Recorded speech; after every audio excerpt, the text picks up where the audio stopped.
take your finger off. There you go. How's everyone doing? Sawasdee Cup. I've been asked to break down some of the power movements, so we're going to start with the most basic kick, the rear round kick. In my case, it's my left. So in most people's power kick, it would be their right leg, so don't get confused. The bit of equipment that we use is the low kick shield, and it's curved. You always want to try and use some curve because it forces the kick to go in a certain way. If you use a lot of flat pads, it doesn't tell you how your kick is doing, right? So this would be a good piece of equipment. So the first learning part for me is which way I step. So if I'm using my left leg for power, I will lose power for right now if I step to my left and then try to kick and look at the target. So I never look at the target. I don't look at it and then try to kick it. The one I'm going to get my knee above the target and my shin cutting downwards is to do like what we would with a tree. We would go across the tree. You don't go around the tree this way. You chop the tree. So I take my right leg, I point in the opposite direction of my leg here, and then you see I land back in position.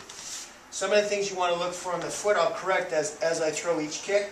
So the first thing I want to do is make sure that I'm on the ball of the foot. So that'll be the first point of power, is being on the ball. The second part will be to pivot my foot. So not only am I stepping on the ball of my foot, but I'm going to pivot.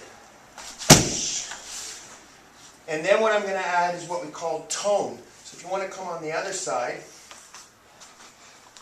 tone of the hip is probably the biggest thing that makes you lose power. Tone is nothing to do with the pivot. The pivot has to do with the supporting leg. The tone has to do with the kick that is, with the leg that is kicking. So when I say tone, it's that angle that my shin turns down on. So it's my ability to not move this foot, but still turn inside my hip. So here we go. I'm on the ball of my foot. I'm going to squat. I'm going to turn it. And I'm going to tone my leg so that my shin cuts downwards and my knee is higher than the target I'm kicking. And then finally, the last part is what do I do with my hand?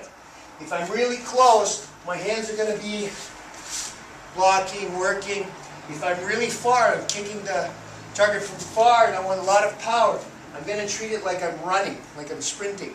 So I'm going to step, I'm going to stay on the ball, I'm going to squat, I'm going to tone my hip, and I'm going to pump my arms.